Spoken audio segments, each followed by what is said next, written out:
Okay, so now both the stocks have adjustment here, and then we have depreciation allowable is 54,000.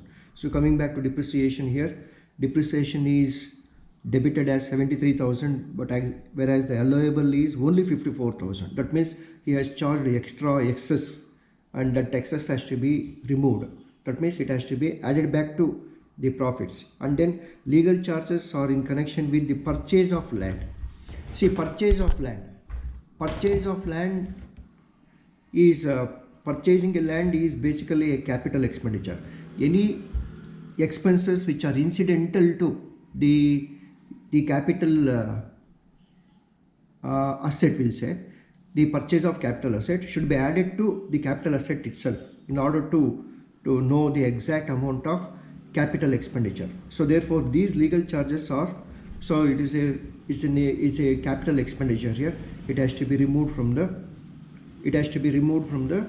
profits here. That means we have to add back, removed from the P&L account means it has to be added back to the profit to know the exact profits here, because it is not a revenue expenditure at all pertaining to the business activity. So let us look at the legal charges here. So legal charges are given as, say here, legal charges is 6,000 rupees, and then this has to be added back, and depreciation has to be, an adjustment is to be made. Again, this is to be added back to the extent of excess profit. So these are the two adjustments. And then repairs include 6,000 related to house property. Repairs include 6,000 related to house property. See, house property, again, a house property is a non-business expenditure here. House property is not at all a concern of the business. So therefore repairs made to house property of 6,000. Okay, let's look at the repairs here. Repairs out of 61,000 rupees, 6,000 is to be added back because it is not at all a business expenditure. And then salaries include rupees 4,600 paid to the domestic servant.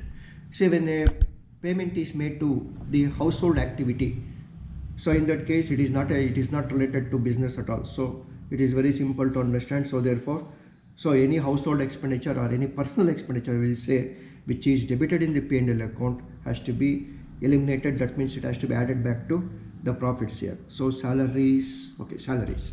So out of salaries, 4,600 is to be added back here. This is an adjustment to be made. And then at the end we have the 40% of bad debts. 40% of bad debts recovered were disallowed earlier. So it is disallowed. Okay, let's look at the bad debts recovered here. Say bad debts recovered is given as 15,000. Say out of 15,000, 40% of that. So 40% of that were not allowed earlier. So therefore, so to the extent the bad debts were not allowed earlier, should be removed because it is not a taxable income. If it is allowed earlier as a deduction and now if it is required, then it is taxable. Since it is not taxable, it has to be removed from the business income. So it has to be eliminated to the extent of 40%. So now this is the thing to be done. Okay, let's start the solution here. We'll take it one by one. So net profit as given in the P&L account is 16 lakh. Okay, now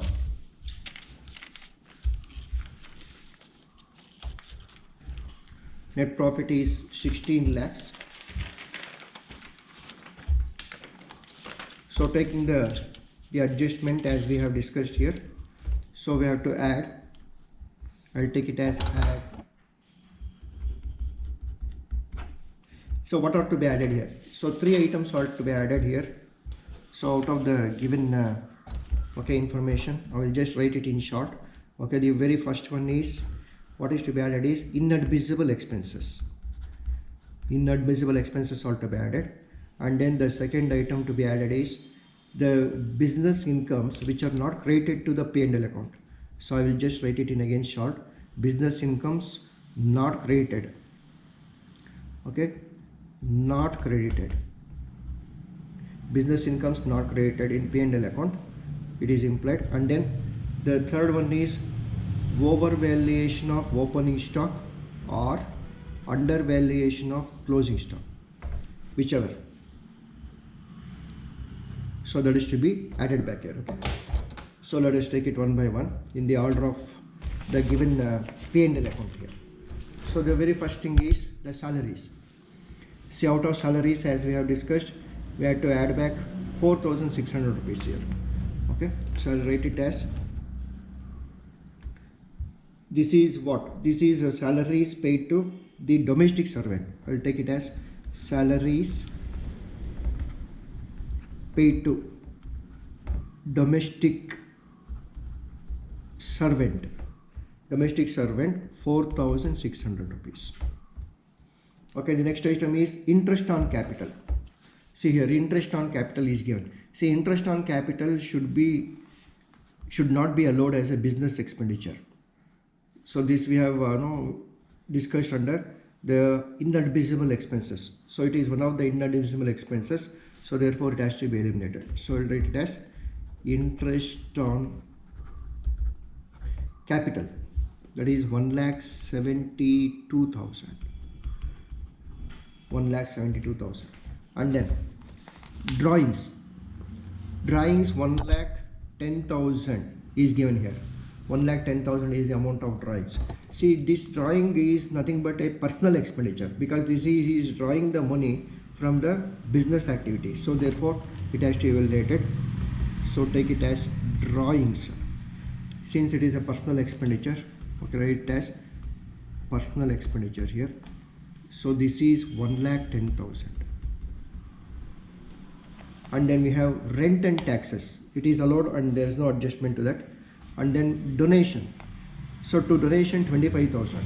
So any kind of donation which is made to maybe a political party, or it may be any donation, political party will not appear at all. So but any other donation comes under deductions under section 80. So therefore this has to be eliminated here because it is not a business expenditure. So take it as donations 25,000. And then we have repairs. As we have discussed, rupees 6,000 is the repairs carried on the house property. So therefore it is not a business expenditure which comes under income from house property. So therefore repairs to house property